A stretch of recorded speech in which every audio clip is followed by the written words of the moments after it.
रो रो के थक जाना, ज़िंदगी से हार मान लेना बहुत बड़ी बात है अपने आप में। ज़िंदगी की हर मुसीबत से निजात पाना, समस्याओं से दूर हो जाना या अपने आप को समस्याओं से दूर कर लेना बहुत कठिन हो गया है आज के समय में। Hello friends, true with tarot channel में आप सभी का स्वागत है। नेगेटिविटी क्या है, नेगेटिविटी क्यों होती है, ब्लैक शक्तियाँ कैसे काम करती है, इस एनर्जी पर हम बात करेंगे आज। क्या परिस्थितियाँ हैं आपकी, किस हाल में हैं आप, कैसे आप अपनी लाइफ को बिता रहे हैं, आइए इस पर बात करते हैं हम। आज मुझे जो वाइब्स आ रही है, मुझे लग रहा है कि मेल लोग ज़्यादा इस रीडिंग को सुन रहे हैं और उनकी ही परिस्थितियों में ऐसी समस्याएं आई हुई हैं कि उनके पार्टनर उन्हें ही मान रही हैं, क्योंकि आपकी जो परिस्थिति है उसकी जो फीलिंग मुझे आ रही है, तो मैं बता पा रही हूँ आपको कि आपकी एक तो एज भी 30 से ज़्यादा हो सकती है या 30 के आसपास हो सकती है। मुझे ऐसी वाइब्स आ रही, लड़कियाँ भी हो सकती हैं जो गर्ल्स सुन रही हों, लेकिन मुझे ज़्यादातर आज मेल एनर्जी की वाइब्स आ रही है। एनर्जी तो गाइस सेम होती है, फीमेल की हो या मेल की हो। तो आप जिनसे प्यार करते हैं या करती हैं वो मान नहीं रहे हैं, और कुछ के पर्सन मान गए हैं, बट आपको ऐसी फीलिंग आती है कि कहीं उनके एक्स से उनका रिलेशन अभी तक चल तो नहीं रहा है। आप लोगों को अंदर अंदर ये बात खाई जा रही है। कुछ लोगों के लिए मैं बता रही हूँ कि ऐसी फीलिंग आपको आती है, और कुछ लोगों के जो लव वन है वो मान ही नहीं रहे हैं, या मान रहे हैं तो आपको ऐसा फील आ रहा है कि उनको कोई रोकता है या उनको कोई आपके पास आने नहीं दे रहा, या उनकी जो मन की प्रवृत्तियां हैं बदली बदली आपको दिखाई देती हैं। कह के बदल जाना या किसी बात का वादा कर देना, फिर उसके बाद मना कर देना, टाइम देना मिलने का और पर नहीं आना, या शादी तक बात ना पहुंचना। ये बहुत सारे कारण नेगेटिविटी को ही बता रहे हैं। और कुछ लोगों के लिए मैं बता रही हूँ कि उनके जो पर्सन हैं, यानी कि जो जिनसे वो प्यार करते हैं या आप जिनसे प्यार करते हैं, उनको रोका जा रहा है आपसे मिलने के लिए, आप तक नहीं पहुंचने दिया जा रहा, क्योंकि आपकी जो पर्सन है वो इन चीज़ों में विश्वास नहीं करते कि जो नेगेटिविटी होती है या ब्लैक एनर्जी होती है वो बिल्कुल विश्वास नहीं करती हैं या करते हैं। पर उनके साथ यही ट्रिक आजमाई जा रही है कि आप तक वो ना पहुंच पाए, क्योंकि उनके घर वाले या उनका कोई ऐसा है जो बहुत क्लोज है उनसे, वो नहीं चाहता, या उनका एक्स भी हो सकता है कि वो नहीं चाहता कि आप उनसे मिलें या वो आपसे मिलें। वो अपना रिलेशन कायम रखना चाहते हैं। तो कोई ना कोई ख़ास है, कोई क्लोज है जो उनके ऊपर ब्लैक मैजिक सॉरी गाइस, देखिए ब्लैक मैजिक कहने में मेरी जीभ लड़खड़ा रही है, बार बार वो एनर्जी फोर्स कर रही है, यानी कि ब्लैक मैजिक 100% उन पर किया जा रहा है।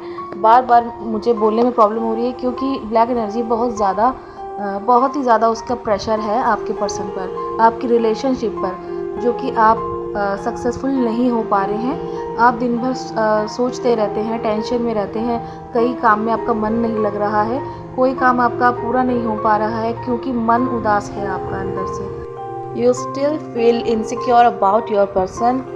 इनसिक्योरिटी के कारण आप में से कुछ लोग ऐसे भी हैं जो अपने पर्सन के लिए रोने भी लगे हैं। रातों को छुप छुप कर भी रोते हैं आपका मन हमेशा रोने की तरह करता है कि जिसे रोकर मन हल्का कर लिया जाए। एक बार आपके पर्सन आपकी बात सुन ले बस। आज मैं आपको मैनिफेस्टेशन बताऊंगी कि आपको कैसे करना है। अगर आप इसको करते हैं, तो अगर सही तरीके से करते हैं, पेशेंस से करेंगे, तो आपके पर्सन की कॉल आपको बहुत जल्द आ सकती है, और आपके पर्सन तक आपके मन की और आपकी आवाज़ ज़रूर पहुंचेगी। वो सुन पाएंगे, वो समझ पाएंगे कि उनके साथ क्या हो रहा है और उनको आपसे बात करनी उनके लिए कितनी ज़रूरी है। बस पहले मैं आपसे एक बात कहना चाहती हूँ कि आप मेल हैं तो खासकर, और अगर आप फीमेल हैं तो भी, आपके मन की भावना उनके लिए शुद्ध हो, पवित्र हो और अच्छी हो और सच्चा प्रेम हो, तो ही आप इस मैनिफेस्टेशन को करिएगा, वरना मत कीजिएगा प्लीज़। क्योंकि आप जैसी भावना रख के मन में करते हैं तो उसका असर गलत ही होता है। गलत का प्रकृति उत्तर गलत से ही देती है।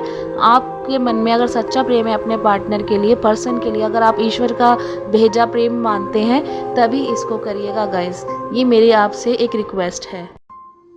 आपको एक शांत कमरे में बैठना है। टाइम रात के 11 बजे से 1 बजे के बीच का होना चाहिए, और उस कमरे में याद रखिए कोई ना आए। एक रेड कलर की कैंडल हाथों में रखकर आपको पहले मन शांत करना है।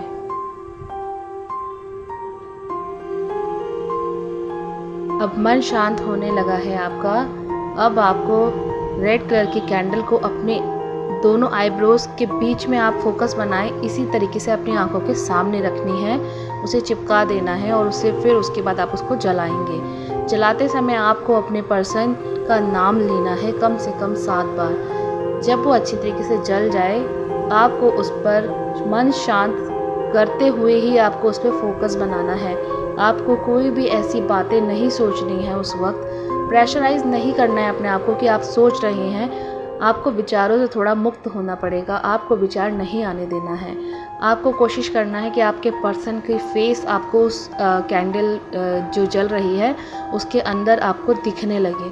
नहीं भी दिखेगी तो आपको फोकस उस कैंडल पे बना के रखना है। उस जलती हुई लौ पर आपको अपनी आंखों को टिका के रखना है और कोई विचार नहीं आने देना है। बस आपको यही अंदर अंदर प्रार्थना करनी है कि आपकी पर्सन आपसे बात कर ले एक बार और आपकी बात सुने। जब वो आपकी बात सुनेंगे तभी वो समझ पाएंगे आपकी शुद्ध प्रेम की भावना को। आपको बार बार भगवान से प्रार्थना करनी है और उस लौ पर आपको इतना फोकस बनाना है जब तक वो कैंडल पूरी बर्न ना हो जाए, तब तक आप उस पे से फोकस नहीं हटाएंगे। और आपको कोई डिस्टर्ब ना करे, इस बात का खास ख्याल रखिएगा इस प्रोसेस को स्टार्ट करने से पहले। अगर आपके पर्सन ने कोई परफ्यूम लगाया था कभी और आपको उसकी फ्रेग्रेंस याद है, तो उसी फ्रेग्रेंस को अगर आप जानते हैं तो आपको उस कैंडल पर छिड़क सकते हैं, क्योंकि इससे आपके पर्सन का आपके मन में ध्यान बना रहेगा। वैसे तो ईश्वर की मर्ज़ी में ही अपनी मर्ज़ी मान लेनी चाहिए कि रिलेशनशिप मिले ना मिले पर्सन, तो मर्ज़ी को हमें अपनी ईश्वर को समर्पित कर देना चाहिए। पर फिर भी अगर आप इस प्रोसेस को करने के बाद इसका असर जल्दी देखना चाहते हैं तो पूर्णिमा के दिन इसको कीजिएगा और पूर्णिमा के चाँद को इस प्रोसेस को करने के बाद निहारिएगा और प्रार्थना कीजिएगा चंद्रमा से, क्योंकि वो मन के देवता होते हैं, कि आपके पर्सन का मन जल्द से जल्द बदले आपके लिए। Thanks for watching.